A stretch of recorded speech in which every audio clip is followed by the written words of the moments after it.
Friends, in our previous episode, we understood that Hinduism as a religion, it doesn't have a rule book like the Christians have in terms of 10 commandments. Hinduism does it slightly differently. It doesn't give you a rule book. It gives you a map. A map of what human life actually contains. And that map has 4 aspects or 4 things.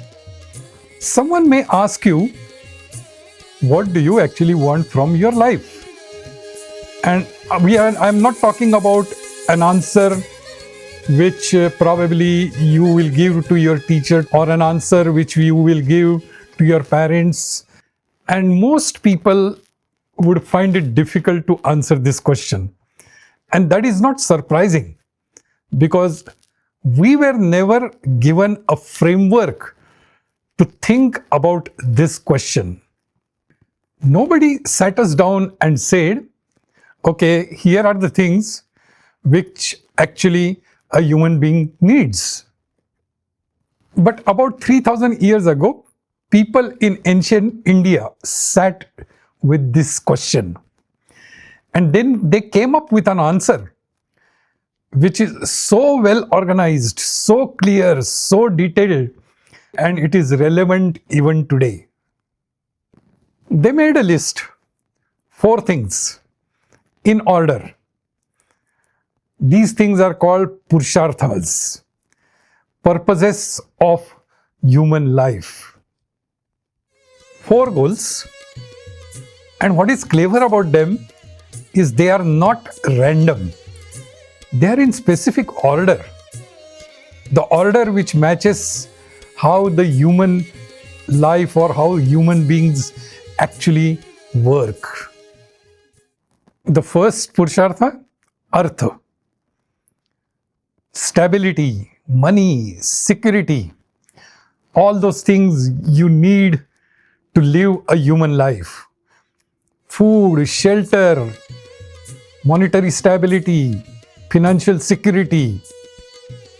These things need to be in order before you can start thinking of higher things. Second Purushartha, Kama. Pleasure, joy, beauty, love, all those things which actually make you feel being alive. The friendships which feel real, the good food, the music that goes deep within you, love, laughter, all these things actually make you feel that life is worth living. Third Purushartha, Dharma. Purpose, values, your path. Living in a way that actually feels like you. Being the person you are supposed to be and not the person everyone else want you to be. Fourth Purushartha, Moksha. Liberation, peace, the deepest freedom. Realizing that the anxious, nervous, comparing version of you isn't the real truth of what you are. We spoke about these 4 Purusharthas. It would be very interesting to understand that there was an American psychologist called Maslow, and in 1943 he developed what could be described as the most famous diagram, which is the diagram of hierarchy of needs. And his theory is known as Maslow's theory. Now this hierarchy is something like this: basic survival, safety, love and belonging, purpose, and actualization. Now compare this Maslow's theory with these 4 Purusharthas: Artha, Kama, Dharma, Moksha. So what it means is, an American psychologist in 1940s and a 3,000-year-old Indian tradition almost drew the same conclusion or same map in terms of what a human life needs. So let's get some more details around these Purusharthas. Let's start with Artha, money and security. Hinduism says that having money is not a bad thing. It is there on the official list. Having financial security, it says, doesn't make you any shallow or unspiritual. So basically, it's a 3,000-year-old confirmation that when your parents are pushing you towards a stable career, they are not wrong. They are saying, get your foundations right before you start thinking about higher things. This is not being materialistic. Having only financial security or plenty of money without anything else is like a comfortable emptiness. So the next part comes in Kama. Now, before you ask any further question, you may say that Kama means physical pleasure. Yes, it is. But it is way bigger than that. Kama is the full experience of being alive. It is the music that hits you deep. It is being with friends and having some laughter. It is the meal or the food which makes you genuinely happy. It is love, it is laughter, it is joy. When we talk about Kama, there is a fun fact, and all of us may have heard about this book, Kama Sutra. Kama Sutra sounds like only one thing, but out of 36 chapters in this book, only a handful talk about physical intimacy. Rest all the book talks about living well, how to make your home nice, how to be a good friend, how to enjoy music, food, and other pleasure things. Basically, it's an ancient self-improvement book which tells you how to live a full, rich life. The author Vatsayana, in fact, says in the introduction that pleasure needs to be guided by Dharma, otherwise it is meaningless. And unfortunately, we remember it only for the spicy things. Hinduism is saying enjoying your life is not a distraction from spiritual path. It is part of the path. The world is beautiful for a purpose and you are supposed to experience it. It is part of the whole process. That is Kama. But like Artha alone, Kama alone can also leave you empty. So the next Purushartha, Dharma. Probably the most important word in Hindu philosophy and probably one of the most difficult to translate it as well. I think that is the reason it has stayed as Dharma. Dharma is the specific thing for yours to do in this life in a particular way that you are built. It is not what your parents decided. It is not what your school expects.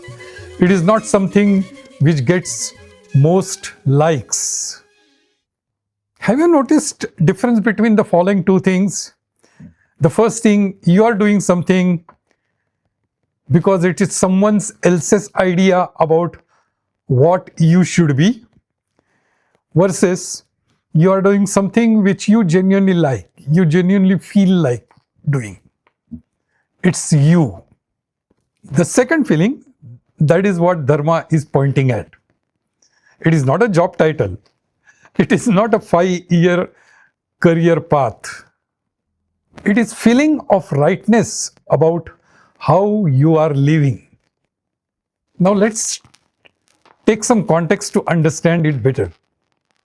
Bhagavad Gita, probably the most widely read books in human history. 100 million copies in print. but actually it is a conversation on the battlefield. Now, here the warrior Arjuna looks across at the enemy army and he realizes he knows them. Cousins, teachers, people who held him when he was small. His hands start shaking and the bow slips. He becomes extremely nervous and he says, okay, I cannot do it anymore. I cannot fight this war. And that is the moment when the entire conversation about Dharma begins. It is not in a temple. It is not in a classroom. It is not when everything is calm and salted. And here Krishna, the Lord Krishna, tells Arjuna, Shreyan swadharmo vigunaha paradharmata swanushtitata. What does that mean? It means it is better to live your own destiny imperfectly rather than an imitation of someone else's life perfectly. It is in chapter 3, verse 35 of Bhagavad Gita. The tradition is not asking you to be perfect. It is asking you to be genuinely, honestly, imperfectly you, rather than a flawless copy of what someone else decided you should be.